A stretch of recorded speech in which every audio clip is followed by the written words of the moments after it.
വ്യവസ്ഥിതി ഒരു ഭാഗത്തുണ്ടാകും, മനസ്ഥിതി മറ്റൊരു ഭാഗത്തുണ്ടാകും. എല്ലാ വ്യവസ്ഥിതികളും മനസ്ഥിതി മാറുന്നതിന് വേണ്ടിയിട്ടാണ്. മനസ്സിന്റെ സ്ഥിതിക്ക് മാറ്റമുണ്ടാകണം. അതിനാണ് എല്ലാ വ്യവസ്ഥിതികളും തുടങ്ങിയിട്ടുള്ളത്. യമനിയമ എന്നാണ് അതിന് സംസ്കൃതത്തിൽ പറയുക. യമം എന്ന് പറഞ്ഞാൽ നമ്മുടെ ഉള്ളിൽ നിന്നുണ്ടാകേണ്ടുന്ന നീതിബോധമാണ്. നിയമം എന്ന് പറഞ്ഞാൽ അങ്ങനൊരു നീതിബോധമില്ലാതെ വരുമ്പോൾ പുറത്തുനിന്ന് നിർബന്ധ യമം വരും. നിർബന്ധമായിട്ടും ഒരു യമം നടപ്പിലാക്കണം. അതിൻ്റെ പേരാണ് നിയമം. ഒന്നുകൂടി പറയാം, ഒറ്റക്ക് പോകുന്ന ഒരു പെൺകുട്ടിയെ ശല്യപ്പെടുത്തരുത് എന്ന് നമ്മുടെ ഉള്ളിൽ നിന്നും തോന്നേണ്ടുന്നതിൻ്റെ പേരാണ് യമം. അത് നടന്നില്ല എങ്കിൽ പിന്നെ അവിടെ പോലീസും അതേപോലെ തന്നെ കോടതിയും ഇടപെടുന്നു എന്നതാണ് നിയമം. യമനിയമങ്ങളുടെ ഉള്ളിലാണ് മനുഷ്യന്റെ ജീവിതമുള്ളത്. അതുകൊണ്ട് വ്യവസ്ഥിതികൾ ഒരുപാട് നമുക്കുണ്ട്. നമ്മുടെ മനസ്ഥിതി ഇപ്പോൾ എവിടെ നിൽക്കുന്നു എന്നതാണ്. നിയമങ്ങൾ നമുക്കൊരുപാടുണ്ട്, പക്ഷേ യമം എവിടെ നിൽക്കുന്നു എന്നതാണ്. യമം എന്ന് പറഞ്ഞാൽ നമ്മുടെ ഉള്ളിൽ ഉണ്ടാകേണ്ടുന്ന നന്മയാണ്. ഇവിടെ സൈനുൽ ആബിദീൻ സാർ ഒരുപാട് കാര്യങ്ങൾ പറഞ്ഞു. ഇൻട്രൊഡക്ടറിയായി ഞാൻ എന്താണ് സംസാരിക്കേണ്ടത് എന്ന് സൂചന പോലും തന്നു. അവിടെ നമ്മൾ വിചാരിക്കുന്നത് ഖുർആൻ പഠിച്ചിറങ്ങി അങ്ങനൊരു ഉസ്താദായി, അതിന് മുകളിലല്ലേ ഡോക്ടർ, അതിന് മുകളിലല്ലേ കലക്ടർ എന്നൊക്കെയുള്ള ചിന്തയാണ്. നമ്മുടെ മനസ്സിൽ തോന്നേണ്ടത് ഒരു വിശ്വാസി എന്ന അർത്ഥത്തിൽ ഏറ്റവും പ്രധാനപ്പെട്ടത് മൂല്യമാണ്, വാല്യൂസ് ആണ്. പഠനത്തിന് എഡ്യൂക്കേഷൻ എന്നാണ് പറയുക. ആ എഡ്യൂക്കേഷൻ കിട്ടേണ്ടത് സ്കിൽസ് ഉണ്ടാകുന്നതിന് വേണ്ടിയിട്ടാണ്. നമുക്കൊരുപാട് കഴിവുകൾ ഉണ്ടാകാനാണ് നമ്മൾ പഠിക്കുന്നത്. ഉദാഹരണത്തിന് ഒരു ഡോക്ടറാകാൻ വേണ്ടി നമ്മൾ ഒരുപാട് പഠിക്കുന്നു. PhD എടുക്കാൻ വേണ്ടിയിട്ട് SSLC പഠിക്കുന്നു, +2 പഠിക്കുന്നു, ഡിഗ്രി പഠിക്കുന്നു, PG പഠിക്കുന്നു, ചിലർ MPhil പഠിക്കുന്നു, അതിനുശേഷം PhD എടുക്കുന്നു. ഒരുപാട് വർഷങ്ങളുടെ നിതാന്തമായ പരിശ്രമം. ഇനി ഒരു മെഡിക്കൽ ഡോക്ടർ ആണെങ്കിൽ അവൻ SSLC പഠിക്കുന്നു, +2 പഠിക്കുന്നു, എൻട്രൻസ് എഴുതുന്നു, MBBS ചെയ്യുന്നു. MBBS ചെയ്ത മാത്രം ആളുകളെ, ഡോക്ടേഴ്സ് ഉണ്ടെങ്കിൽ ക്ഷമിച്ചേക്കണം, യൂറോപ്പിലെ പല രാജ്യങ്ങളും ഡോക്ടർ എന്ന് വിളിക്കാറില്ല, ഫിസിഷ്യൻ എന്നാണ് വിളിക്കുന്നത്. PG കഴിഞ്ഞവരെ ചീഫ് ഫിസിഷ്യൻ എന്നാണ് വിളിക്കുന്നത്. അതിൽ PhD എടുത്തവരെ വിളിക്കുന്ന പേരാണ് സത്യത്തിൽ ഡോക്ടർ. പക്ഷെ നമ്മുടെ ഇന്ത്യയിൽ MBBS എടുത്താലും ഡോക്ടർ തന്നെയാണ്. അപ്പൊ ഡോക്ടർ ആവുക എന്ന് പറഞ്ഞാൽ അവന്റെ അറിവിനെ പതിച്ച് അവൻ ഉയരത്തിലെത്തി, അവനൊരു ഡോക്ടറായി എന്നാണ്. പക്ഷെ അതിനുമപ്പുറം അവന്റെ സ്കിൽസ് പുറത്തെടുക്കുമ്പോഴാണ് അവൻ മഹാനായ ഒരു ഡോക്ടറായി മാറുന്നത്, ബൃഹത്തായ ഒരു ഡോക്ടറായി മാറുന്നത്. ഉദാഹരണത്തിന് നമ്മെ സംബന്ധിച്ചിടത്തോളം നമുക്കൊരു കാർഡിയാക് ഇഷ്യൂ വന്നാൽ ഡോക്ടറായ ഒരാളുടെ അടുക്കലേക്കല്ല നമ്മൾ പോവുക, സെലക്റ്റീവായ ഒരു ഡോക്ടറുടെ അടുക്കലേക്കാണ് നമ്മൾ പോവുക. കാർഡിയാക് ഇഷ്യൂ വന്നാൽ എന്നെ സംബന്ധിച്ചിടത്തോളം ഞാൻ കൂടുതലും ആളുകളെ സജസ്റ്റ് ചെയ്യാറുള്ളത് എന്റെ പ്രിയപ്പെട്ട ഒരു സുഹൃത്തായിട്ടുള്ള ഒരു ഡോക്ടർ അടുക്കലേക്കാണ്. കാരണം അദ്ദേഹം ഒരു സത്യസന്ധനും അതിൽ കഴിവുള്ള ആളാണെന്ന് നമുക്കറിയാം. അല്ലെങ്കിൽ അതിന് മുകളിലേക്ക് പോകണമെങ്കിൽ ഇന്ന ഡോക്ടർ, ഇന്ന ആശുപത്രി, ഇന്ന ആള് എന്നാണ് നമ്മൾ പറഞ്ഞു കൊടുക്കുക. കാരണം അദ്ദേഹത്തിന്റെ എക്സ്പീരിയൻസും എക്സ്പെർട്ടൈസും നമുക്കറിയാം. ഇങ്ങനെ ഒരു മനുഷ്യൻ അറിവിനെ കഴിവാക്കുമ്പോഴാണ് അവൻ ഉദാത്തമായ ഒരു മനുഷ്യനായി മാറുന്നത്. ഉദാഹരണത്തിന് എങ്ങനെയാണ് പ്രസംഗിക്കേണ്ടത് എന്ന് പഠിക്കാം. അത് കഴിഞ്ഞാൽ പ്രസംഗിക്കുന്നുവെങ്കിൽ അതിന്റെ പേര് അറിവ് എന്നല്ല, അതിന്റെ പേര് കഴിവ് എന്ന. ഇംഗ്ലീഷ് പറയാൻ വേണ്ടിയിട്ട് നമുക്ക് പഠിക്കാം. ഇവിടെ എത്രയോ ആളുകൾ ഡിഗ്രിയും PGയും ഒക്കെ കഴിഞ്ഞവരുണ്ടാകും. പക്ഷെ ഇപ്പോഴും നേരാം വണ്ണം ഒരു 5 മിനിറ്റ് ഇംഗ്ലീഷിൽ ഒരു ടോപ്പിക്ക് പറയാൻ പ്രയാസമുണ്ടാകും.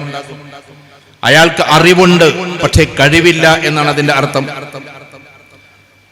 ഇംഗ്ലീഷിലെ എല്ലാ ഗ്രാമാറ്റിക്കൽ സെൻസും അദ്ദേഹത്തിനുണ്ട്, പക്ഷെ അദ്ദേഹത്തിന് കോൺഫിഡൻസോട് കൂടി 5 മിനിറ്റ് ഇംഗ്ലീഷിൽ സംസാരിക്കാൻ പറ്റുന്നില്ല എങ്കിൽ അറിവിനേക്കാൾ പ്രധാനപ്പെട്ട കഴിവില്ല എന്നാണ് അർത്ഥം. അപ്പൊ ഒരു മനുഷ്യന്റെ അറിവ് എന്നതിനേക്കാൾ പ്രധാനപ്പെട്ടത് കഴിവ് എന്നത് തന്നെയാണ്. ആ കഴിവ് ചിലപ്പോൾ ഗിഫ്റ്റഡ് ആയിട്ട് കിട്ടാറുണ്ട്. ഒരു മഹല്ലിന്റെ സംഗമവും ഒരു ഹിഫ്ദുൽ ഖുർആന്റെ മുമ്പിലും ഒരു പള്ളിയുടെ പിന്നിലുമായി നമ്മൾ ഇങ്ങനൊരു ഉദാഹരണം പറഞ്ഞു എന്ന് വെക്കരുത്. പുതിയ കുട്ടികൾക്ക് മനസ്സിലാകാൻ വേണ്ടി മാത്രം പറയുന്നു. സ്കൂളിൽ നിന്ന് പുറത്താക്കപ്പെട്ട പല കുട്ടികളും കഴിവിന്റെ പേരിൽ ഉയർന്നു പോയിട്ടുണ്ട്. ഞാൻ മനസ്സിലാക്കാൻ ഉദാഹരണം പറയാം. ചെറുപ്പത്തിൽ സ്കൂളിലേക്ക് പോകുന്ന സമയത്ത് കറുകറുത്ത ഒരു പയ്യൻ വെളുത്ത ഒരു കുട്ടിയുടെ കുടയിൽ നിന്നു എന്നതിന്റെ പേരിൽ, മഴ വന്നപ്പോൾ കുടയിൽ നിന്നതാണ്. അന്ന് ബ്ലാക്ക് ആൻഡ് വൈറ്റ് ഇഷ്യൂ ഉണ്ടായ ഒരു കാലമാണ്. ആ കാലത്ത് നേരെ പിടിച്ചു തള്ളി ചളിക്കുഴിയിൽ പോയിട്ട് ഈ കുട്ടി വീണു. അവിടെ നിന്ന് എഴുന്നേറ്റ് ഉശിരോടെ ഈ വെള്ളക്കുട്ടിയെ തച്ചു. ചരിത്രം നമ്മൾ പഠിക്കണം. ആ തല്ലൽ അതൊരു പക്ഷേ ആ കുട്ടിയെ പ്രകോപിപ്പിച്ചു. എല്ലാ വെള്ളക്കുട്ടികളും കൂടിയിട്ട്, വെള്ളക്കാരി കുട്ടികളും കൂടി കറുത്ത കുട്ടിയെ അടിച്ച് അവശനാക്കി. രക്തമൊലിച്ചുകൊണ്ട് വീട്ടിലേക്ക് മടങ്ങുമ്പോഴാണ് അവനന്ന് തീരുമാനിച്ചത്, ഇടിക്കൂട്ടിൽ എനിക്കൊരു വീരനായി മാറണമെന്ന്, ഏത് വെള്ളക്കാരനെയും അടിച്ചു തകർക്കുന്ന ഒരാളായി മാറണമെന്ന് ആ ദിവസത്തിലാണ് അവൻ തീരുമാനിച്ചത്. ആ ഒരു കഴിവിനെ വികസിപ്പിച്ചിട്ടാണ് അധികമൊന്നും സ്കൂളിൽ പോകാൻ സാധിക്കാതിരുന്നിട്ടും അദ്ദേഹത്തിനെ ആഷസ് ക്ലേ എന്ന് പറയുന്ന ലോകത്തിലെ ഏറ്റവും വലിയ ഇതിഹാസ പുരുഷനാക്കി മാറ്റിയത്. എന്നിട്ട് തന്റെ പതക്കം വാങ്ങിയിട്ട് ലോകത്തിന്റെ മുമ്പിൽ ചുഴറ്റിയെറിയുമ്പോഴാണ് മനുഷ്യത്വം എന്ന് പറയുന്നത്, മനുഷ്യൻ സമന്മാരാണെന്ന് പറയുന്നത് ഈ ഒരു മതത്തിലെ ഉള്ളൂ എന്ന്. ഞാൻ മറ്റുള്ളവരെ കുറ്റപ്പെടുത്താൻ വേണ്ടി പറയല്ല, അദ്ദേഹത്തിന്റെ ഭാഷ പറയാം. അങ്ങനെയാണ് ആഷസ് എന്ന പേര് മാറ്റിയിട്ട് മുഹമ്മദ് അലി എന്ന പേരാക്കിയത്. അങ്ങനെ ആഷസ് ക്ലേ അന്ന് മുതൽ മുഹമ്മദ് അലി ക്ലേ ആയി മാറി. എന്നും ലോകത്തിലെ ഇടിക്കൂട്ട് വീരനാണ്. ഇടിക്കൂട്ടിലെ ബോക്സിംഗിലെ ഏറ്റവും വലിയ ഇതിഹാസ താരമാണ് മൈക്ക് ടൈസണും അതേപോലെ മുഹമ്മദ് അലി ക്ലേയും. അപ്പൊ ഒരു മനുഷ്യന്റെ കഴിവിനെ ഉയർത്താൻ ഒരു പക്ഷേ വിദ്യാഭ്യാസം പോലും വേണമെന്നുണ്ടാകില്ല. ഞാൻ പറയുന്ന ഒരു ഉദാഹരണമാണ്. 10ാം ക്ലാസ്സിൽ പഠിക്കുന്ന സമയത്താണ് നീ ജൂനിയറായിട്ട് ഇന്ത്യക്ക് വേണ്ടി കളിക്കുമോ എന്നൊരു കുട്ടിയോട് ചോദിക്കുന്നത്. ആ 10ാം ക്ലാസ്സിന്റെ അപ്പുറത്തേക്ക് ആ കുട്ടിക്ക് പിന്നെ പോകാൻ പറ്റിയിട്ടില്ല. അതുകൊണ്ട് തന്നെ ഇന്നും അദ്ദേഹം ലോകത്തിലെ ഏറ്റവും വലിയ ബാറ്റ്സ്മാൻമാരുടെ ലിസ്റ്റിലുണ്ട്. ഇന്ത്യ കണ്ട ഏറ്റവും വലിയ കളിക്കാരനാണ് ഒരു പക്ഷേ സച്ചിൻ ടെണ്ടുൽക്കർ. പക്ഷേ 10ാം ക്ലാസ്സിന്റെ അപ്പുറത്തേക്ക് അദ്ദേഹം പഠിച്ചിട്ടില്ല. കാരണം 10ാം ക്ലാസ്സിൽ പഠിക്കുമ്പോഴേക്കും ഇന്ത്യക്ക് വേണ്ടി ബാറ്റ് വീശിയിരുന്നു. അതാണ് അതിന്റെ പ്രത്യേകത. ഞാനിത് കഴിവിനെയും അറിവിനെയും രണ്ടാക്കി പറയാനാണ് ഈ ഉദാഹരണം പറയുന്നത്. കുട്ടികൾക്ക് മനസ്സിലാകാൻ വേണ്ടി ഞാൻ ഇടയ്ക്ക് പറയുന്ന ഒരു ഉദാഹരണമാണ്. 7ാം ക്ലാസ്സിൽ നിന്ന് പുറത്താക്കപ്പെട്ട് ആ പുറത്താക്കപ്പെട്ട കുട്ടി പിന്നീട് ടീച്ചർക്ക് നേരെ കസേര എടുത്തുയർത്തി സ്കൂളിൽ നിന്ന് പുറത്താക്കി. അവസാനം പിന്നീട് കളിയുടെ ലോകത്തേക്ക് മാത്രമായി ഒതുങ്ങി. ആ കുട്ടിയുടെ പേരാണ് ദ ഗ്രേറ്റ് റൊണാൾഡോ എന്ന് നമ്മൾ പഠിക്കേണ്ടതുണ്ട്. ഒരു മനുഷ്യന്റെ കഴിവ് വേറെയാണ്, ഒരു മനുഷ്യന്റെ അറിവ് വേറെയാണ്. അറിവും കഴിവും തമ്മിൽ ഒരുമിച്ചാലാണ് അയാൾ ഇതിഹാസ പുരുഷനായി മാറുക. എന്നാൽ അപ്പൊ പഠിപ്പ് വേണ്ട, കഴിവ് മതി എന്നിവിടെ കുട്ടികൾ തീരുമാനിക്കരുത്. നേരത്തെ പറഞ്ഞ അതേ സച്ചിൻ ടെണ്ടുൽക്കറുടെ അടുക്കലേക്ക് എന്റെ ഒരു പ്രിയങ്കരനായ സുഹൃത്തും അദ്ദേഹത്തിന്റെ വിദ്യാർത്ഥികളും ഇന്റർവ്യൂ നടത്തിയപ്പോ ആ ഇന്റർവ്യൂവിൽ സച്ചിൻ ടെണ്ടുൽക്കർ പറഞ്ഞത്, വിദ്യാർത്ഥികളെ കാണുമ്പോൾ എനിക്ക് സങ്കടമാണ്, ഇത്രമാത്രം ഉയർന്നിട്ടും എനിക്ക് വിദ്യാഭ്യാസം ഇല്ലാതെ പോയല്ലോ എന്നതാണ് എന്റെ സങ്കടമെന്ന് അദ്ദേഹം പറയുന്നു. അപ്പൊ ഞാൻ പറഞ്ഞു വരുന്നത്, അറിവിനെയും അതേപോലെ കഴിവിനെയും ഒന്നിപ്പിക്കുന്നതിന്റെ പേരാണ് വിദ്യാഭ്യാസം. ഒരു മഹല്ലിന്റെ സംഗമത്തിൽ വന്നിട്ട് എന്തുകൊണ്ട് ഇങ്ങനെ പറയുന്നു എന്ന് ചോദിച്ചാൽ നമ്മളൊക്കെ മനസ്സിലാക്കേണ്ടത്, ഇപ്പതാ 4 കുട്ടികൾ ഇവിടെ നിന്ന് ഹിഫ്ദ് കോളേജിൽ നിന്ന് ഹാഫിളീങ്ങളായി പുറത്തിറങ്ങി. ഞാനൊരിക്കല് എന്റെ വിശ്വാസം പറയാം, ഇനി നാളെ ഇത് യൂട്യൂബിലൊക്കെ വന്നിട്ട്, ഞാൻ എന്റെ ഒരു പ്രസംഗവും യൂട്യൂബിൽ ഇടാറില്ല. യൂട്യൂബിൽ നിന്ന് 1000 രൂപ പോലും ഇന്ന് വരെ ഞാൻ വാങ്ങിച്ചിട്ടുമില്ല.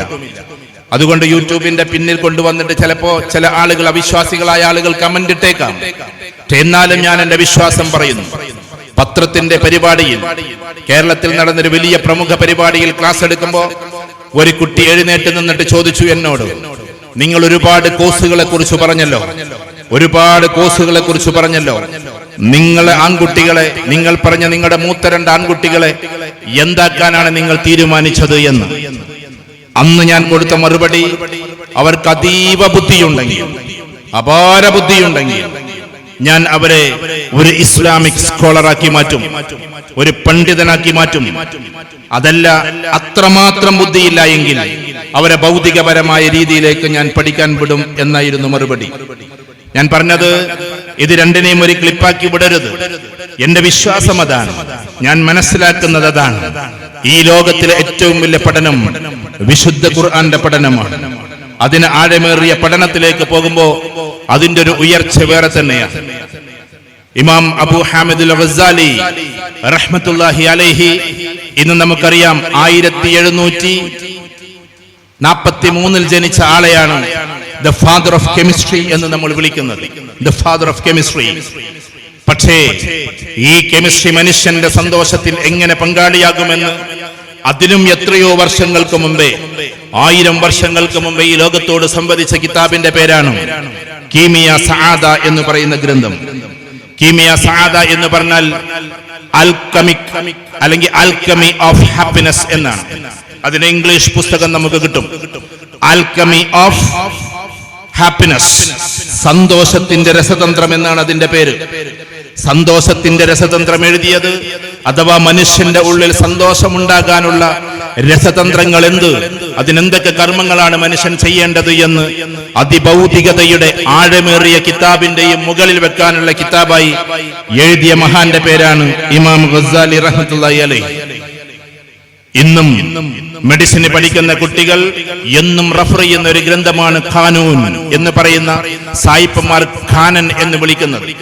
ബ്രിട്ടീഷ് മ്യൂസിയത്തിൽ പോയവരാരെങ്കിലും ഈ കൂട്ടത്തിലുണ്ടെങ്കിൽ അവർക്കറിയാം, മെഡിക്കലിന്റെ വിങ്ങിലേക്ക് നമ്മൾ പോകുമ്പോൾ ആദ്യം കാണിക്കുന്ന ഗ്രന്ഥം അൽ ഖാനൂൻ ഫി തിബ്ബ് എന്ന് പറയുന്ന, അങ്ങനെ പേര് പറയാൻ അവർക്കറിയാത്തത് കൊണ്ട് ഖാനൻ എന്ന് വിളിക്കുന്ന അബൂ അലി ഇബ്നു സീനയുടെ ഗ്രന്ഥമാണ്. അബൂ അലി ഇബ്നു സീന എന്താണ് മെഡിസിൻ എന്ന്, ദ ലോ ഓഫ് മെഡിസിൻ, മെഡിസിന്റെ നിയമം എന്ന പുസ്തകം എഴുതി. ആ പ്രിഫൈസ് എന്ന് പറഞ്ഞാൽ മെഡിസിൻ ലോകത്തിലേക്കുള്ള ഒരു കവാടം എന്ന് പറയുന്ന പുസ്തകം എത്ര നൂറ്റാണ്ടുകൾക്ക് മുമ്പാണ് എഴുതിയത്. ഭൗതികപരമായ വിദ്യാഭ്യാസത്തിനെ രണ്ടായി തിരിക്കരുത് എന്ന് ഇമാം ഷാഫി റഹ്മത്തുള്ളാഹി അലൈഹി പറഞ്ഞു വെച്ചിട്ടുണ്ട്. പണ്ഡിതന്മാർ അത് പഠിച്ചിട്ടുണ്ടാകും. ഞാൻ പറയുന്നത് ഭൗതിക വിദ്യാഭ്യാസമെന്നും ആത്മീയ വിദ്യാഭ്യാസമെന്നും രണ്ടായി തിരിക്കരുത് എന്ന് നമ്മളോട് പറഞ്ഞത് ഇമാം ഷാഫി റഹ്മത്തുള്ളാഹി അലൈഹിയാണ്. കാരണം ഭൗതികപരമായി പഠിക്കുന്ന ഓരോന്നും അവന്റെ അള്ളാഹുവിനെ മനസ്സിലാക്കാൻ വേണ്ടി അവൻ ഉപയോഗിക്കണമെന്നേ ഉള്ളൂ. ഉദാഹരണത്തിന് ഒരു ഡോക്ടറാണ് എന്ന് വെക്കുക. ആ ഒരു ഡോക്ടറായ മനുഷ്യൻ അവൻ MBBS കഴിഞ്ഞ്, അവൻ PG കഴിഞ്ഞ്, വേണമെങ്കിൽ സൂപ്പർ PG കഴിഞ്ഞ് അവൻ ചീഫ് സർജനായി മാറുമ്പോ, വേണമെങ്കിൽ ഓപ്പറേഷൻ തിയേറ്ററിലേക്ക് കയറുന്ന സമയത്ത് അവിടെ നിൽക്കുന്ന പാവം മനുഷ്യൻ പറയാണ്, സാറേ ഇന്ന് നിങ്ങൾ ഓപ്പറേഷൻ ചെയ്യുന്നത് എന്റെ ഒരേ ഒരു മകനെയാണ് എന്ന് വിതുമ്പി കരഞ്ഞുകൊണ്ട് ഈ ഡോക്ടറുടെ കൈപിടിച്ച് പറയുമ്പോ, വെറും ഭൗതികനായ ഡോക്ടർക്ക് വേണമെങ്കിൽ തോളത്ത് തട്ടിയിട്ട് ഞാനൊരു ചീഫ് സർജനാണ്, ഞാൻ ഉഷാറായിട്ട് അത് ചെയ്യുമെന്ന് സ്വന്തം മേന്മ പറഞ്ഞിട്ട് അകത്തേക്ക് കയറാം. അതല്ലാതെ ദീനിയായ ഒരു മനുഷ്യൻ നന്നായിട്ട് ഖുർആൻ പഠിക്കുകയും അതിനെ മനസ്സിലാക്കുകയും ജീവൻ അള്ളാഹുവിന്റെ പക്കലാണെന്ന് മനസ്സിലാക്കുകയും ചെയ്യുന്ന ഒരു ചീഫ് സർജൻ അകത്തേക്ക് കയറുമ്പോൾ ഈ പാവം മനുഷ്യനെ ചേർത്ത് പിടിച്ചുകൊണ്ട്, നിങ്ങൾ ഇവിടെ നിന്ന് ദുആ ചെയ്തു കൊള്ളുക, അള്ളാഹുവിന്റെ അരികിലാണ് ജീവനെന്നും അതെന്റെ കയ്യിലല്ലെന്നും അല്ലാഹുമ്മ അദ്ഹിബിൽ ബഅസ റബ്ബന്നാസ് എന്ന് പറയുന്ന ദുആ ചൊല്ലിക്കൊണ്ട് ഞാൻ തുടങ്ങൂ എന്നും പറഞ്ഞുകൊണ്ട് അകത്തേക്ക് കയറുമ്പോ ഒന്നും കൂടി ബാക്കോട്ട് വന്നിട്ട് പറയാണ്, പിന്നെ നിങ്ങൾ പേടിക്കേണ്ട കേട്ടോ, നിങ്ങളുടെ മകന്റെ ഇന്നത്തെ ഓപ്പറേഷന് വേണ്ടി, അത് സക്സസ് ആകാൻ വേണ്ടി ഇന്നലെ ഞാൻ തഹജ്ജുദിൽ ദുആ ചെയ്തിട്ടുണ്ട് എന്ന് പറഞ്ഞുകൊണ്ട് അകത്തേക്ക് കയറുന്ന ഒരു ഡോക്ടറെയാണ് യഥാർത്ഥ ഡോക്ടർ എന്ന് വിശ്വാസികൾ വിളിക്കുന്നത്. എല്ലാ ഡോക്ടേഴ്സിനും അതിന് സാധിക്കണമെന്നില്ല.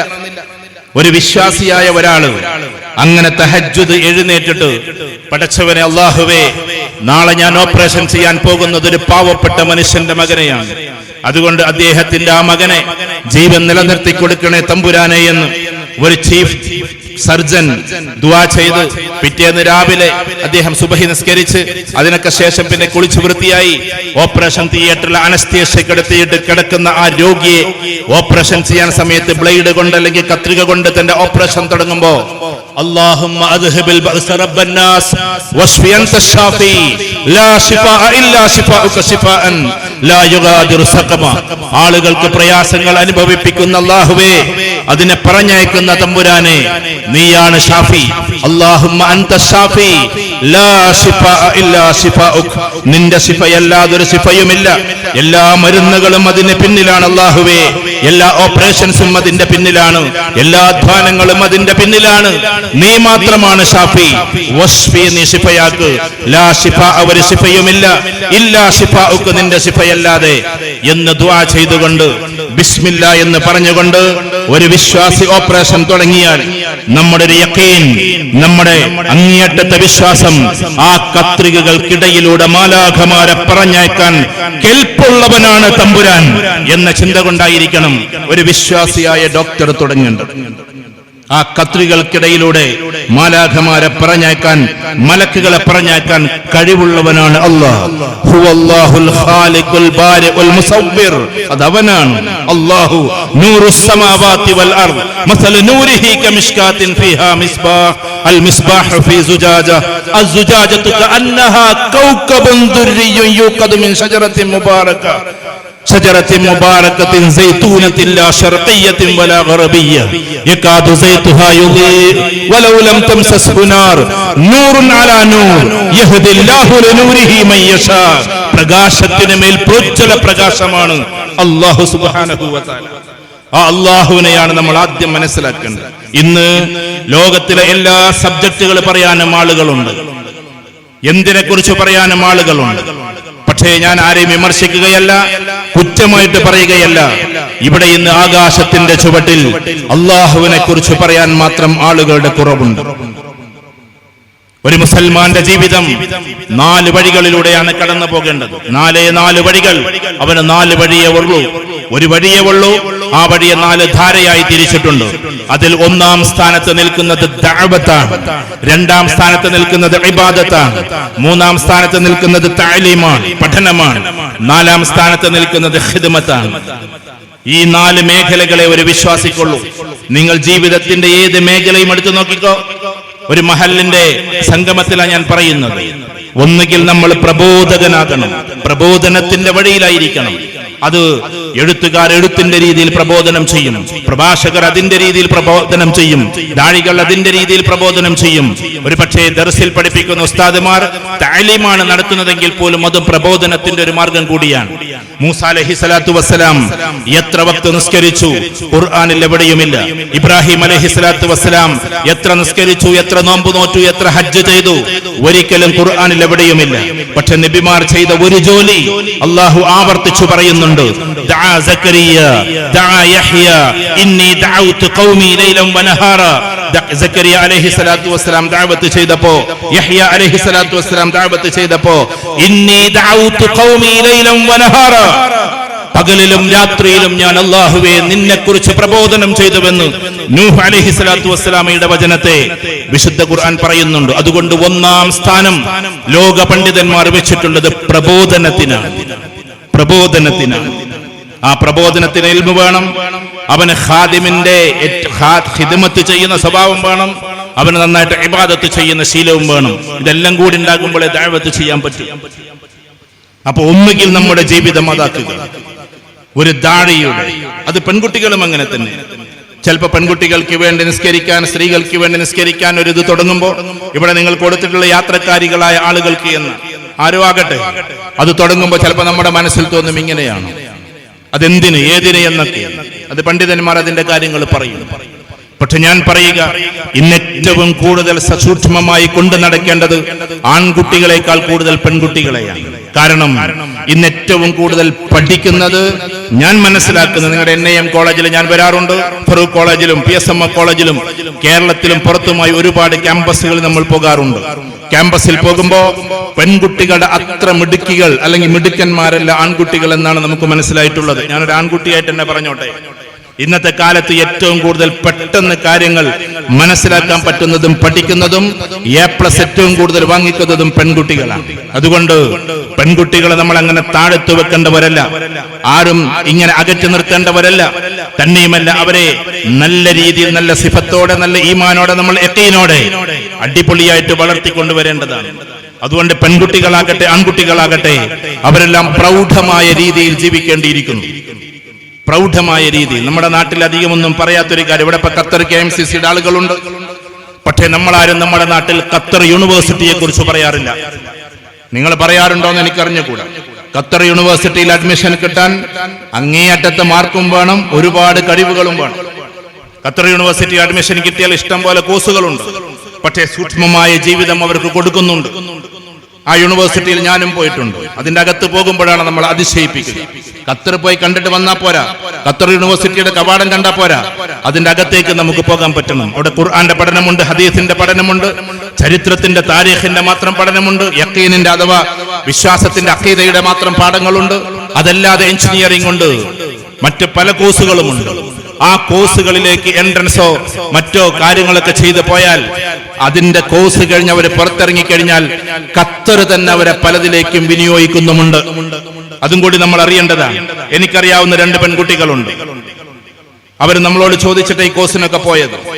ഇപ്പൊ അവര് അടിപൊളിയായി ഒരു മലയാളി കുട്ടികളാണെന്ന് തോന്നാത്ത രീതിയിൽ അപാരമായ ഇംഗ്ലീഷും അപാരമായ അറബിക്കും വെച്ച് ലോകത്തിൽ പ്രബോധനം ചെയ്തുകൊണ്ടിരിക്കുന്നുണ്ട്. ഞാൻ പറഞ്ഞു വരുന്നത്, ഇസ്ലാമിന്റെ എല്ലാ ശരീഅത്തും പാലിച്ചുകൊണ്ട് പെൺകുട്ടികൾ ഉയരങ്ങളിലേക്ക് എത്തണം. അവരെ പെട്ടെന്ന് എന്തെങ്കിലുമൊക്കെ ആക്കി മാറ്റലല്ല നമ്മൾ ചെയ്യേണ്ടത്. പ്രായത്തിനനുസരിച്ച് നമ്മൾ കെട്ടിച്ചു വിടണം, അത് വേറെ കാര്യം. കല്യാണ പ്രായമാകുമ്പോൾ അവർക്ക് വിവാഹമൊക്കെ വേണം. പക്ഷേ എന്നിരുന്നാലും അവർക്ക് ഇതൊക്കെ ചെയ്യാൻ പറ്റണം. ഇന്ന് ഏതാ കാലം? ഞാൻ പെൺകുട്ടികളോടൊന്ന് സംസാരിച്ചോട്ടെ. എന്നോട് നിങ്ങളുടെ കണ്ണൂർ ജില്ല, കോഴിക്കോട് ജില്ലയുടെ ഭാഗമാണ്. കണ്ണൂർ ജില്ലയിലെ ഒരു പാവം ഭർത്താവ് ഒഴിവാക്കിയ ഒരു പെൺകുട്ടി ഒരു കൗൺസിലിങ്ങിന് വന്നതാണ്. 2 കുട്ടികളുണ്ട്. അതിന് യാതൊരു രീതിയിലുള്ള ജോലിയും ചെയ്യാൻ പറ്റുന്നില്ല.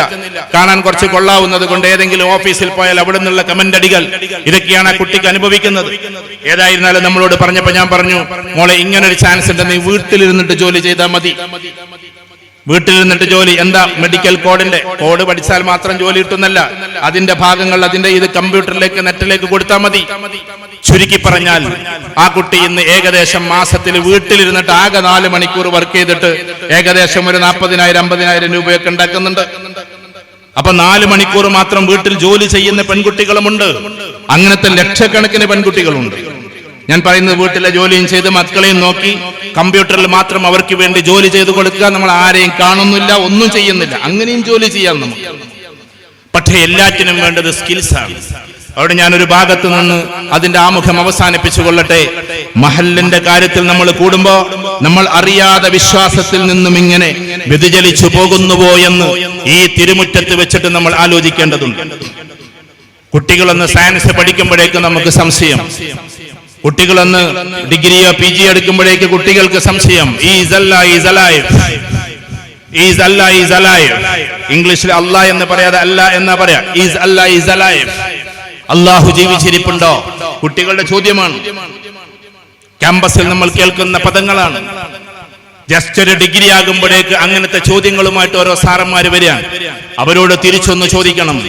എന്ന് വെച്ചാൽ ഇന്ത്യ എന്ന മഹാരാജ്യം ഈ അടുത്തിടെ ചന്ദ്രയാൻ എന്ന് പറയുന്ന ഒരു വലിയ ഒരു വലിയ ഗ്രഹണത്തിലേക്ക് പോകുന്ന വലിയ വാഹനത്തിനെ വിട്ടല്ലോ. ചന്ദ്രയാൻ വിട്ടു. ലോകത്തിൽ അത് ചർച്ചയായി. ചന്ദ്രയാൻ എന്ന് പറയുന്ന റോക്കറ്റ് വിക്ഷേപണം നടത്തി, അല്ലെങ്കിൽ അതിന്റെ ഗ്രഹണപഥത്തിലേക്ക് അതിൻ്റെതായ വാഹന വ്യൂഹത്തിനെ വിട്ട് അതിനതിമനോഹരമായി ലോഞ്ച് ചെയ്ത് എത്രയോ രസകരമായ ലോകത്തിലേക്ക് ഇന്ത്യ എന്ന് പറയുന്ന മഹാരാജ്യം തന്റെ ഫിസിക്സുകളിലൂടെ കടന്നുപോയി ആകാശ ലോകത്തിന്റെ വ്യൂഹത്തെ ഭേദിച്ചു. ലോകം അത് ചർച്ച ചെയ്തു. പക്ഷെ നമ്മൾ അറിയേണ്ടത്, അത് തൊടുത്തു വിട്ടിട്ടുള്ള ചീഫ് സയന്റിസ്റ്റ് അതിന്റെ തലേ ദിവസം അദ്ദേഹത്തിന്റെ പ്രാർത്ഥനകളെല്ലാം പ്രാർത്ഥിച്ചിട്ടാണ് ആകാശലോകത്തേക്ക് ഇത് എഴുതി വിട്ടത് എന്ന് നമ്മൾ ഓർക്കേണ്ടതുണ്ട്.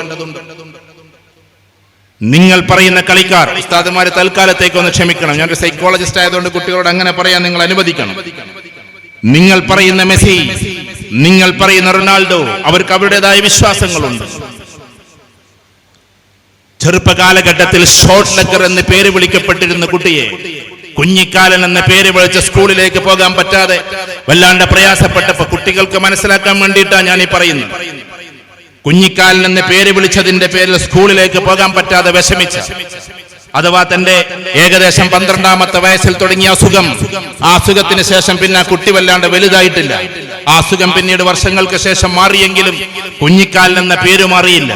അങ്ങനെ അമ്മൂമ്മയുടെ അരികിൽ വരും, അമ്മൂമ്മ ഒന്ന് തലോടും, കുഞ്ഞിക്കാലൻ എന്ന് കുട്ടികൾ വിളിക്കുന്നു അമ്മേ എന്ന് സങ്കടം പറയുമ്പോ അമ്മൂമ്മ തലോടിക്കൊണ്ട് പറയും, മോനെ നീ സമാധാനിക്ക്, അതുകൊണ്ട് ചെറിയ കുട്ടിയായിരുന്നാലും ശരി നീ ഉഷാറായി വളരുമെന്ന് ഈ അമ്മൂമ്മ തലോടിയിട്ട് പറയും. അവസാനം ആ കുഞ്ഞിക്കാലൻ വളർന്ന് ദേ ഖത്തറിലെ വേൾഡ് കപ്പിൽ തന്റെ ലോകകപ്പിന് ഏറ്റുവാങ്ങി നെഞ്ചത്തേക്ക് ചേർത്ത് കുഞ്ഞിക്കാലനായ ലയണൽ മെസ്സി ആ സമയത്ത് ആകാശത്തേക്ക് ചൂണ്ടിയിട്ട് രണ്ട് വിരൽ കൊണ്ട് ഇങ്ങനെ തന്റെ കണ്ണുകൾ നിറച്ചുകൊണ്ട് ആകാശത്തേക്ക് കൈ ചൂണ്ടിയപ്പോ ആളുകൾ ചോദിച്ച ചോദ്യമുണ്ട്, പത്രക്കാർ ചോദിച്ച ചോദ്യമുണ്ട്, ഈ ആക്ഷന്റെ അർത്ഥം എന്തായിരുന്നു എന്ന്. എന്നെ തലോടിയ അമ്മ കുഞ്ഞിക്കാലൻ എന്ന് ലോകം എന്നെ കളിയാക്കിയപ്പോ, ഈ വേൾഡ് കപ്പ് ഏറ്റുവാങ്ങിയപ്പോ എന്റെ അമ്മൂമ്മയുടെ ആത്മാവ് ആകാശത്തിരുന്നത് കാണുന്നുണ്ടാകുമെന്ന് പറഞ്ഞ ആളിന്റെ പേര് കൂടിയാണ് മെസ്സി. ഞാൻ മെസ്സിയെ പൊക്കി പറയാൻ വേണ്ടി പറഞ്ഞതല്ല. ഈ ലോകത്തിലെ ഏറ്റവും ഉന്നതരായ ആളുകൾക്കും അവരുടേതായ വിശ്വാസങ്ങളുണ്ട്. അതിന്റെ ഇടയിൽ അങ്ങോട്ടൊന്നും എത്താത്ത, ഒന്നിനും പറ്റാത്ത ആരൊക്കെയോ നിന്നിട്ട് പറയാണ് ഈസ് അല്ലാഹ് ഈസ് അലൈവ്. ഓരോ മനുഷ്യർക്കും ഓരോ വിശ്വാസങ്ങളുണ്ട്. ലോകത്തിലെ സയന്റിസ്റ്റുകൾ, ലോകത്തിലെ പ്രസിഡന്റുമാർ, ലോകത്തിലെ ഉയർന്ന ആളുകൾ, അവർക്കെല്ലാം അവരുടേതായ വിശ്വാസങ്ങളുണ്ട്. പിന്നെ എന്തുകൊണ്ടാണ് അവിടെയൊന്നും എത്താത്ത വെറും ഡിഗ്രിക്കാരായ നമ്മൾ ഈ ചോദ്യം ചോദിച്ചുകൊണ്ടിരിക്കുന്നത്? അതുകൊണ്ട് അള്ളാഹുവിലേക്ക് അചഞ്ചലമായ വിശ്വാസത്തോടെ, അവർക്ക് അവരുടേതായ വിശ്വാസമുണ്ട്. ഓരോ കളിക്കാർക്കും അവരുടേതായ വിശ്വാസം. ലോകകപ്പിലേക്ക് ഇറങ്ങുമ്പോ ഏതെങ്കിലും കളിക്കാരൻ പ്രാർത്ഥിക്കാതെ ഇറങ്ങിയോ? നിങ്ങളൊന്ന് പറ. ഞാൻ കുട്ടികളോടാ സംസാരിക്കുന്നത്. കാരണന്മാരും ഉസ്താദുമാരിപ്പോ തൽക്കാലം ഒന്നും ഉണ്ടാതിരിക്കുക. ഞാൻ അവർക്ക് മനസ്സിലാക്കാൻ വേണ്ടിട്ട് പറയും. 32 രാജ്യത്തിലെ കളിക്കാർ ഇറങ്ങുമ്പോഴും അവരുടേതായ പ്രാർത്ഥനകൾ പ്രാർത്ഥിച്ചുകൊണ്ടാണ് കളിക്കളത്തിലേക്ക് ഇറങ്ങിയത്. ആബിദ് സാർ നമ്മൾ വന്നിരുന്നു അവിടെ. ആബിദ് കാക്ക അതിന്റെ മുന്നിൽ തന്നെ ഉണ്ടായിരുന്നു. ഓരോരുത്തർക്കും ഓരോ വിശ്വാസങ്ങളുണ്ട്. ആ വിശ്വാസത്തിലൂടെ ലോകം പോകുന്നത്. മയക്കുമരുന്നിനെ കുറിച്ച് പഠനമുണ്ട്. മയക്കുമരുന്നിനെ കുറിച്ച് പഠനം നടത്തിയപ്പോ ഏറ്റവും കൂടുതലായിട്ട് സൈക്കോളജിസ്റ്റുകളുടെ കൗൺസിലിംഗ് കൊണ്ടോ സോഷ്യോളജിസ്റ്റുകളുടെ സോഷ്യൽ വർക്ക് കൊണ്ടോ അല്ലെങ്കിൽ വേറെ രീതിയിലുള്ളത് കൊണ്ടല്ല ആളുകൾ പിന്മാറുന്നത് എന്നാണ് പഠനം. പകരം അതിലേക്ക് സമീപിക്കാതെ മയക്കുമരുന്നിലേക്ക് പോകാതെ നിൽക്കുന്നത് സ്പിരിച്വൽ നോളജ് ഉള്ള ആളുകളാണ്, സ്പിരിച്വാലിറ്റി ഉള്ള ആളുകളാണ് എന്നാണ് UK നടന്ന പഠനം. എന്ന് വെച്ചാൽ നമ്മളൊക്കെ എന്തുകൊണ്ടാണ് മദ്യപിക്കാത്തത്, നമ്മളൊക്കെ എന്തുകൊണ്ടാണ് പുകവലിക്കാത്തത്, അല്ലെങ്കിൽ നമ്മളൊക്കെ എന്തുകൊണ്ടാണ് ഈ മോശപ്പെട്ട ലഹരിയിലേക്ക് പോകാത്തത്? Only because of deen. അത് ഉപയോഗിക്കാൻ പലർക്കും താല്പര്യമുണ്ടാകും. പക്ഷേ ഉപയോഗിക്കാതിരിക്കുന്നത് അള്ളാഹു പറഞ്ഞിട്ടുണ്ട് അതിലേക്ക് അടുക്കരുത് എന്നതുകൊണ്ടാണ്. റസൂലുള്ളാഹി സ്വല്ലല്ലാഹു അലൈഹി വസല്ലം പറഞ്ഞിട്ടുണ്ട് നീ അതിലേക്ക് അടുക്കുക പോലും ചെയ്യരുതെന്ന്. അതുകൊണ്ട് മാത്രമാണ് നമ്മൾ ആരും അത് ഉപയോഗിക്കാതിരിക്കുന്നത്. അതുകൊണ്ട് മാത്രം അല്ലേ? നിങ്ങളൊന്ന് ആലോചിക്കട്ടെ. കുഞ്ഞുനാള് മുതലേ മദ്രസയിൽ നിന്ന് നമ്മൾ കേട്ട് അതുകൊണ്ട് നമ്മൾ ബീറിന്റെ കുപ്പി പോലും നമ്മൾ കണ്ടിട്ടില്ല. ഒരു ബീർ പോലും നമ്മൾ ആരും കുടിച്ചിട്ടില്ല. എല്ലാവരും എന്ന് പറഞ്ഞത് അങ്ങനെ ജനറലൈസ് ചെയ്യല്ല. ഏതായാലും എനിക്ക് മൈക്കിന്റെ മുമ്പിൽ നിന്ന് പറയാൻ പറ്റും. ഒരു ബീർ പോലും നമ്മൾ ജീവിതത്തിൽ കുടിച്ചിട്ടില്ല. എന്തുകൊണ്ട്? Only because of deen. ദീൻ അത് പറഞ്ഞിരിക്കുന്നു എന്നതുകൊണ്ട്, അള്ളാഹു അത് പറഞ്ഞിരിക്കുന്നു എന്നതുകൊണ്ട്. അതുകൊണ്ട് മയക്കുമരുന്നിലേക്ക് ആളുകൾ അടുക്കാതിരിക്കുന്നത് സൈക്കോളജിസ്റ്റുകളുടെ കൗൺസിലിംഗ് കൊണ്ടോ അതിനൊക്കെ ഭാഗതയമുണ്ട്, അതിനൊക്കെ അതിൻ്റെതായ നിർണയമുണ്ട്. സൈക്കോളജിസ്റ്റുകൾ ഒരുപാട് കാര്യങ്ങൾ ചെയ്യുന്നുണ്ട്. പക്ഷേ മനുഷ്യർ അതിലേക്ക് അടുക്കുക പോലും ചെയ്യാത്തത് വിശ്വാസികളായതുകൊണ്ടാണ്. അതുകൊണ്ട് മഹല്ലിന്റെ സംഗമം നടക്കുമ്പോൾ ആദ്യത്തെ നമ്മുടെ ഉദ്യമം നമ്മൾ നല്ല വിശ്വാസികളാവുക എന്ന്. നിങ്ങൾ ഡോക്ടേഴ്സ് ആയാലും എഞ്ചിനീയേഴ്സ് ആയാലും ഇവൻ കളക്ടേഴ്സ് ആയാലും ആരായിരുന്നാലും ആ വിശ്വാസത്തിന്റെ അദമ്യമായ ഒരു ലോകത്ത് നമ്മൾ ഉണ്ടാവുക എന്ന്, ആ ഉത്തുംഗതയിൽ നമ്മൾ ഉണ്ടാവുക എന്നതാണ് നമുക്ക് ഏറ്റവും കൂടുതൽ സന്തോഷപ്പെടുത്താനുള്ളത്. അള്ളാഹുവിനെയാണ്. നിങ്ങൾ ശ്രദ്ധിച്ചോ എന്നറിഞ്ഞുകൂടെ ഞാൻ ഒരാളെ വാഴ്ത്തി പറയല്ല. മരിച്ചുപോയവർക്ക് ഇതിന്റെ പ്രതിഫലം കിട്ടട്ടെ എന്ന് പറഞ്ഞപ്പോ ഇദ്ദേഹത്തിന്റെ തൊണ്ടയൊന്നിടറി ആബിദക്കയുടെ. കാരണം അത് അദ്ദേഹത്തിന്റെ പിതാവിനെ കുറിച്ച് ആലോചിച്ചിട്ടായിരിക്കാം. ഇതേപോലെ നമ്മുടെയൊക്കെ ഗദ്ഗതകണ്ഠമാകുന്നത് നമ്മുടെ ഉമ്മയെ കുറിച്ച് ഉപ്പയെ കുറിച്ച് പറയുമ്പോഴാണ്. കാരണം നമ്മുടെയൊക്കെ ഉമ്മമാർ, നമ്മുടെയൊക്കെ വല്യമ്മമാർ അവരെങ്ങനെയായിരുന്നു എന്നറിയ പള്ളിയും ഈ ദർശൊക്കെ കൊണ്ടുവന്നിരുന്നത്. ഓർമ്മിച്ചു നോക്ക് നിങ്ങൾ. ഗൾഫൊക്കെ ഓപ്പൺ ആയപ്പോഴല്ലേ നമ്മൾ ഇത്ര വലിയ ആൾക്കാരൊക്കെ ആയത്. അതിനു മുമ്പ് പട്ടിണിയുടെ വെറുതിയുടെ ഒരു കാലഘട്ടം നമ്മുടെ നാട്ടിലൊക്കെ മുമ്പേ കഴിഞ്ഞു പോയിട്ടുണ്ട്. ആ സമയത്ത് ഒരു നാഴി അരി കൊണ്ട് ആ അരി ഇങ്ങനെ വെള്ളത്തിലേക്ക് കഴുകാൻ വേണ്ടി ഇടുമ്പോ ഒരു നാഴി അരിയാണ് ആകുള്ളത്. വീട്ടിലാകട്ടെ 5-10 ആൾക്കാരും കഞ്ഞി കുടിക്കാൻ വേണ്ടിട്ട് അത് കഴുകിയിട്ട് മക്കൾക്ക് കൊടുക്കണമെന്ന് വിചാരിച്ചിട്ട് ഇങ്ങനെ ഇടുമ്പോ വലത്തെ കൈ കാട്ടിയിട്ട് ഇങ്ങനൊരു പിടുത്തമുണ്ട്. ആ നാഴിയുടെ അരിയിൽ നിന്നും ഏകദേശം ഒരു 25% അത് വാരിയിട്ട് ഒരു കുടുക്കയിലേക്കിടും. അതുകൊണ്ടാണ് ഈ പറയുന്ന നമ്മുടെ വൈക്കം മുഹമ്മദ് ബഷീർ സാഹിബ് അതിനെക്കുറിച്ചൊരു എഴുത്ത് തന്നെ എഴുതിയത്, ഒരു പിടി അരി എന്ന് പറഞ്ഞിട്ട്. ആ ഒരു പിടി അരി ആർക്ക് വേണ്ടിയിട്ടാണെന്നറിയോ? എന്റെ കുട്ടികൾ പട്ടിണി കിടന്നാലും എനിക്കൊന്നും കിട്ടിയില്ലെങ്കിലും ഈ അരി എന്റെ പള്ളിയിലേക്കാണ്, എന്റെ മദ്രസയിലേക്കാണ്, ദീനിന്റെ കാര്യത്തിലേക്കാണ് എന്നതുകൊണ്ടാണ് ഈ ഒരു പിടി അരി അവർ ഉപയോഗിച്ചിരുന്നത്. അന്ന് അതേ കൊടുക്കാനുള്ളൂ. ഇന്ന് നമ്മൾ കേമന്മാരായി, വലിയ ആളുകളായി, ഇരിക്കുന്ന പ്രൗഢിയിലും ഗാംഭീര്യത്തിലുമായി. പക്ഷേ എല്ലാം ഉണ്ടായിട്ടും അറിയാതെ നമ്മൾ പടിയിറങ്ങുകയാണോ? എല്ലാം ഉണ്ടായിട്ടും. അള്ളാഹുവിന്റെ അനുഗ്രഹം കൊണ്ട് ഏകദേശം 10-55 രാജ്യത്ത് സന്ദർശിച്ചു. ഈ 55 രാജ്യങ്ങളിൽ ഏറ്റവും കറകളഞ്ഞ, എനിക്ക് ബോധ്യപ്പെട്ടത് ഞാൻ പറയുന്നു, കളവ് പറയാത്ത സത്യസന്ധരായ നല്ല കുട്ടികളുള്ളത്. ഞാൻ അങ്ങനെ താഴ്ത്താൻ വേണ്ടിയിട്ട് ഒന്നിനെ പൊക്കി പറയല്ല. അത് യൂറോപ്പിലാണ്. ജർമ്മനിയിൽ ഞാൻ പോയപ്പോ പള്ളിക്കകത്ത് കുറെ കുട്ടികളെ കണ്ടു. ജർമ്മനി അതിമനോഹരമായിട്ട് അവർ ഖുർആൻ പഠിച്ചുകൊണ്ടിരിക്കുകയാണ്. അവർ ചിലപ്പോൾ ടീഷർട്ടും പാന്റൊക്കെ ആയിരിക്കും ഇട്ടിട്ടുണ്ടാവുക. നമ്മളെ പോലെ ചിലപ്പോൾ ജുബ്ബയോ അല്ലെങ്കിൽ വേറെയുള്ള തലയിക്കെട്ടോ തൊപ്പിയൊന്നും ഉണ്ടാവില്ല. പക്ഷേ അവരുടെ ക്യാമ്പസിന്റെ മുമ്പിൽ പോയിട്ട് 1.25 ലക്ഷം രൂപ വരുന്ന ഐഫോണിന്റെ ഇന്ന വേർഷൻ തരാമെന്ന് പറഞ്ഞാലും റമദാനിലെ ഒരു നോമ്പ് പോലും മുറിക്കാൻ അവർ സന്നദ്ധമല്ല. ഞാൻ പറഞ്ഞ മനസ്സിലാവുണ്ടോ നിങ്ങൾ? അതാ ഞാൻ പറഞ്ഞത്, അത്രയും നല്ല കുട്ടികളാന്ന് പറഞ്ഞത്. നിങ്ങൾ കണ്ടില്ലേ ക്യാമ്പസിലൊക്കെ മുമ്പ് പോയിട്ട് പത്രക്കാർ ചോദിക്കുക, പത്രക്കാരാണ് വീഡിയോക്കാരെന്ന് ഈ കുട്ടിയൊക്കെ അറിയില്ല. അവരോട് ചെന്നിട്ട് ചോദിക്കാത്ത ഏറ്റവും ടോപ്പ് ആപ്പിൾ ഫോണാണ്, ഇപ്പൊ ഇറങ്ങിയതാണ്, ന്യൂ വേർഷൻ ആണ്, അതുകൊണ്ട് പിന്നെ എന്താ പറയാ 15 Pro Max ആണ് എന്നൊക്കെ പറഞ്ഞിട്ട് അങ്ങോട്ട് കൊടുക്കാൻ. എന്നിട്ട് മോനത് എടുത്തോ, നീ ഇന്ന് നോൽക്കുന്ന റമദാനാണല്ലോ, ഇപ്പോ ഈ നോമ്പൊന്ന് മുറിച്ചാൽ മാത്രം മതി എന്ന് പറഞ്ഞ് വെള്ളക്കുപ്പി കൊടുക്കാൻ.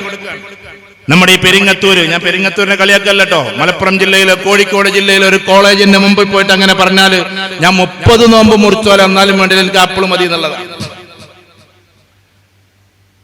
നേരെ മറിച്ചിട്ട് ജർമ്മനിയിലെ, ഫ്രാൻസിലെ, ഇറ്റലിയിലെ, സ്വിറ്റ്സർലാൻഡ്സിലെ, നെതർലാൻഡ്സിലെ, അതേപോലെ തന്നെ ബെൽജിയത്തിലെ, അതിന്റെ അപ്പുറത്ത് ലങ്സ്റ്റൻസ്റ്റൈനിലെ, അതിന്റെ അപ്പുറത്ത് ഓസ്ട്രിയയിലെ, ഇപ്പുറത്താകട്ടെ ഇറ്റലിയിലെ, അതിന്റെ വത്തിക്കാനിൽ പിന്നെ മുസ്ലിങ്ങളില്ല. ഇത്തരം രാജ്യങ്ങളിൽ പോയാൽ ഒരു പക്ഷേ ക്യാമ്പസിൽ ഒരു കുട്ടി പോലും നോമ്പ് മുറിക്കില്ല. കാരണം അവർക്ക് മതം ചോയ്സ് ആണ്, ഒരിക്കലും എന്തല്ല ബൈ ചാൻസ് അല്ല. അവരതിനെ തെരഞ്ഞെടുത്ത് മുന്നോട്ട് പോവാണ്. നമുക്ക് പാരമ്പര്യമായിട്ട് അത് കിട്ടിയതാണ്. അതുകൊണ്ട് അചഞ്ചലമായ വിശ്വാസത്തിലൂടെ പോവുക എന്നതാണ് ആദ്യത്തെ കാര്യം.